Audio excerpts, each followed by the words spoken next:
Então vamos agradecer a Deus pelas nossas vidas, agradecer a Jesus pelos momentos que Ele nos oferece para nosso aprendizado, para nosso reequilíbrio, pedindo também muita proteção para os nossos pensamentos e ajuda para os nossos irmãos.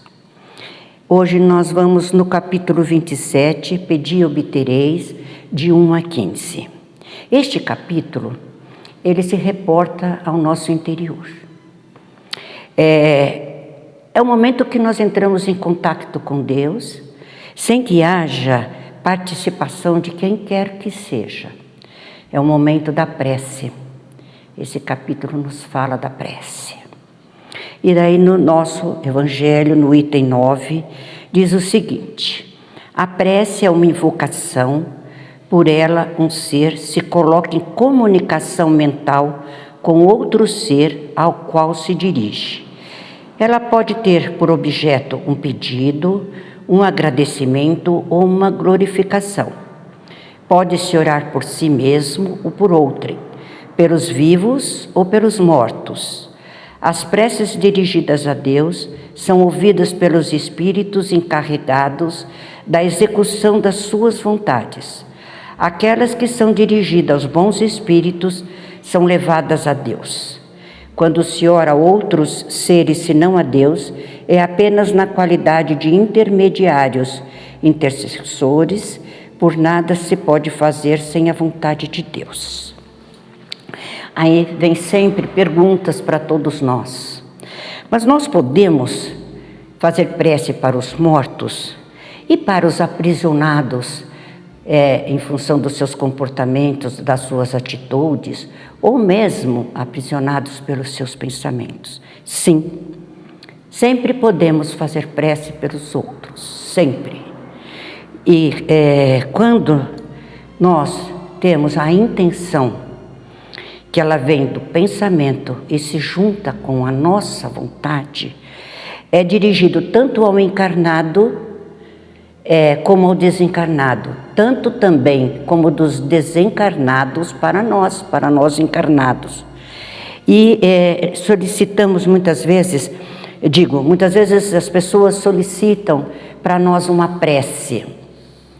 E nós ficamos questionando, por que ela não faz? Ela devia fazer.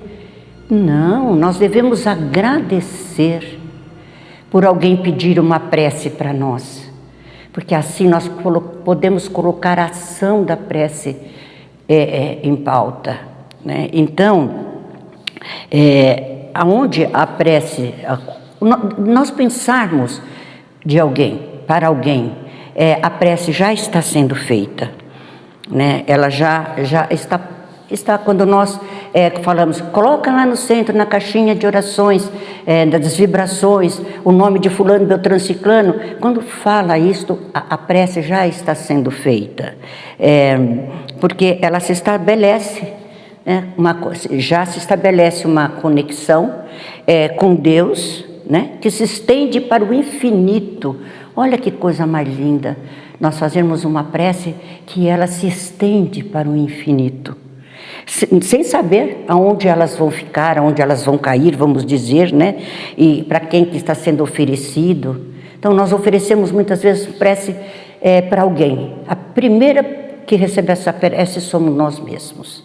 E depois para quem nós desejamos, e ainda elas são distribuídas, né? São encaminhadas aonde precisa, né? Então, nós sempre devemos fazer prece com muito amor, né, com muita vontade de que as pessoas recebam essas nossas preces. Porque quantas preces nós já recebemos sem sabermos de onde elas vieram, né, e quantas nós já enviamos também. E a prece, ela pode ser feita para todos, para os desencarnados, né, que é uma demonstração de carinho, de responsabilidade. E os desencarnados, quando recebem as preces, eles se sentem fortalecidos, porque eles sabem que eles não ficaram esquecidos por aqueles que eles amam, né? E aí Emmanuel nos diz o seguinte: o pensamento é força criativa, a exteriorizar-se da criatura que o gera, por intermédio de ondas sutis, em círculos de ações e reações. Então vejam a importância daquele que gera, daquele que emite a prece. Olha como é importante. Não só a prece como todos os pensamentos, mas como nós estamos falando da prece, ela é gerada por cada um de nós. E o que acontece? Quando nós fazemos prece para aqueles que nós temos uma certa afinidade, vamos dizer assim, é muito bom, é gratificante. E nós ressaltamos suas qualidades. E aí falamos, olha Jesus, olha por fulano, ele é uma pessoa maravilhosa, ele está num momento difícil, ele precisa muito de ajuda e vamos embora, fazendo, né, ressaltando as qualidades desse nosso querido. Mas quando nós temos que fazer prece para aqueles irmãos difíceis, nós fazemos assim, Jesus, olhe por fulano. Viramos o rosto e continuamos a prece para aqueles que nós gostamos muito e que podemos ressaltar. Então vejam bem, todos os nossos pensamentos, nós devemos ficar atentos, porque se nós direcionarmos bons pensamentos junto com a vontade, nós vamos ajudar. Agora pensem bem, naquele momento que nós não direcionamos os nossos bons pensamentos, como que ficamos? Porque toda prece, ela vem do nosso interior. Lembremos sempre disso. Quando o pensamento é bom, o homem chama para si bons espíritos, através da nossa prece, que transmitem boas inspirações. Os espíritos, eles trazem boas inspirações, nos ajudando a resolver determinados problemas,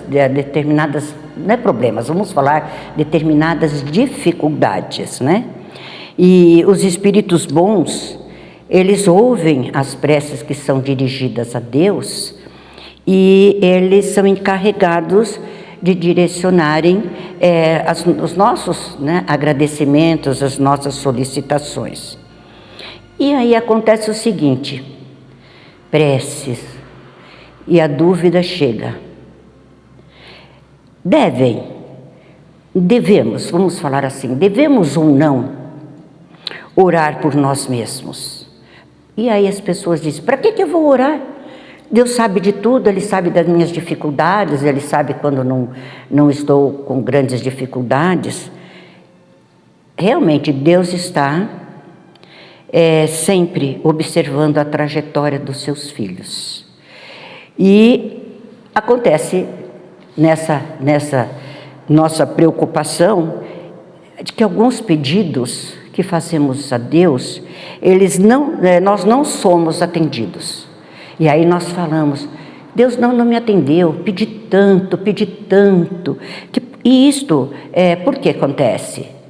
Porque nós assumimos compromissos espirituais importantíssimos antes da nossa reencarnação. E se Deus for propondo a oportunidade de nos atender conforme nós queremos, né, conforme a nossa vontade, nós vamos ficar estagnados, nós não vamos fazer com que esses nossos compromissos se realizem. E eles não se realizando, nós não conseguimos nosso aprimoramento espiritual. E nós fazemos, sim, muitos pedidos antes da nossa reencarnação. Por que nós assumimos esses compromissos antes de reencarnarmos? Porque em outras vidas, com certeza, nós fizemos algumas coisas que nós não tivemos bom aproveitamento, não gostamos de termos tido algumas atitudes, então nós pedimos na nova reencarnação que a gente possa sanar esses compromissos. Então não vamos mais dizer que Deus não nos atende. Ele nos respeita. Ele não interfere nas nossas decisões e nem nas nossas escolhas. Ele nos ajuda, né? Porque se nós pedirmos para Deus com confiança, coragem, paciência e resignação, Ele com certeza irá nos dar como resolvermos as nossas dificuldades. Aí falamos também, mas como conversar com Deus? É difícil conversar com Deus? Não.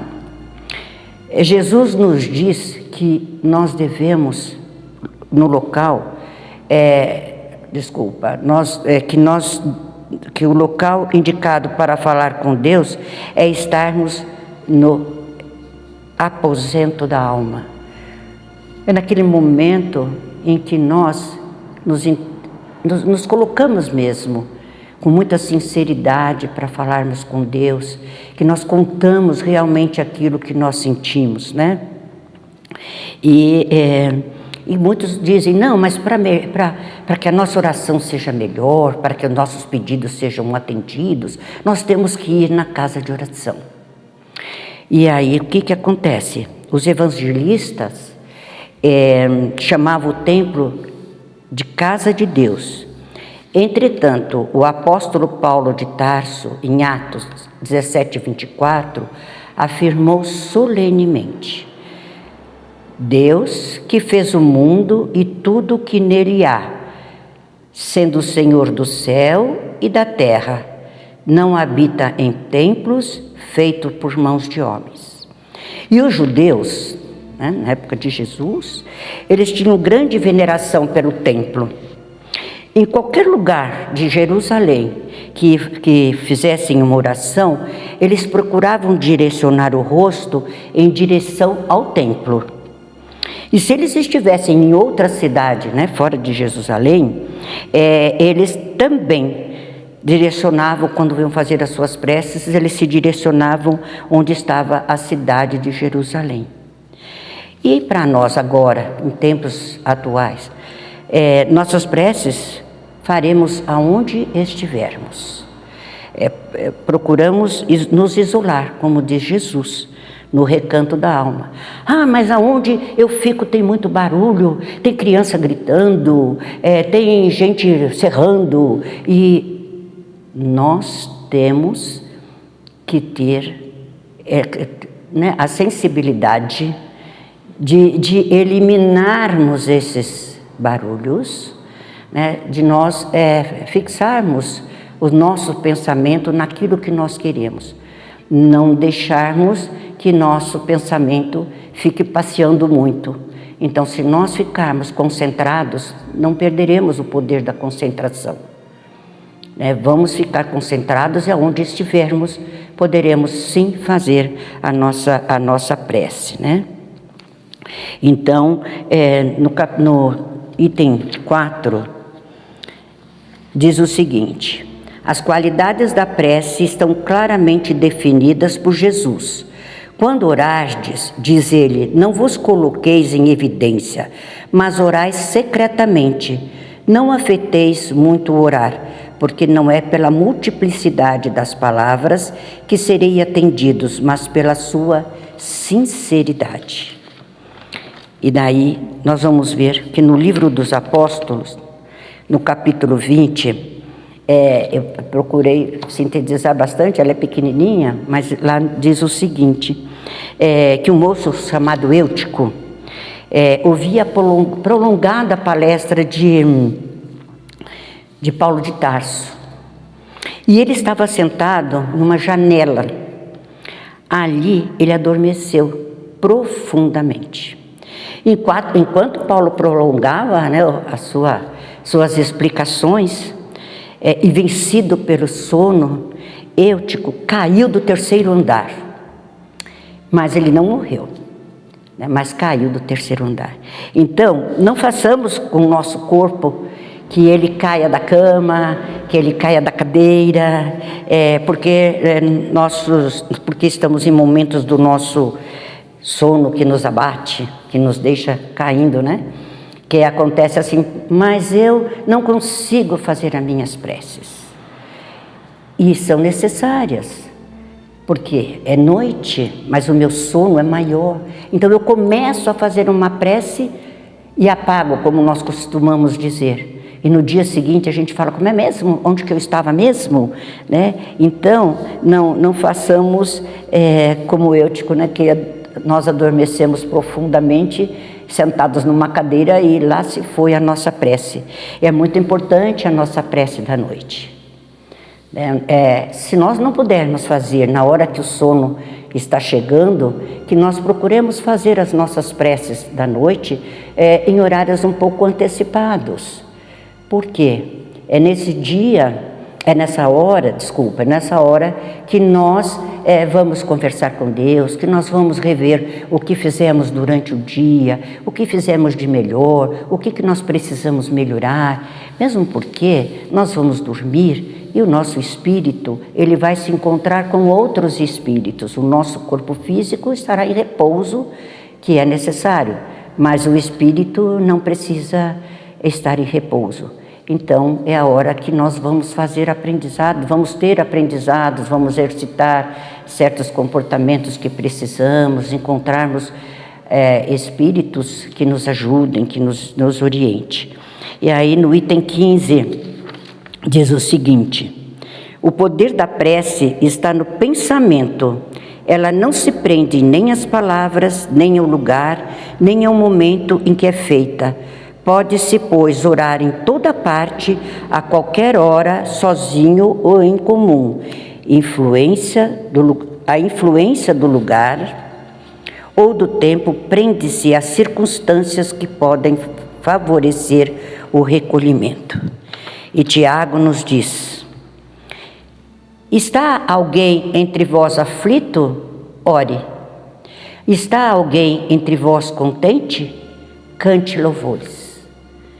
Então, que a nossa prece esteja sempre presente e que o nosso pensamento sejam sempre bons, para que nós possamos ter os bons espíritos nos ajudando ao reconforto nosso e dos nossos irmãos, para que todos possamos nos fortalecer na nossa fé. Que assim seja, graças a Deus.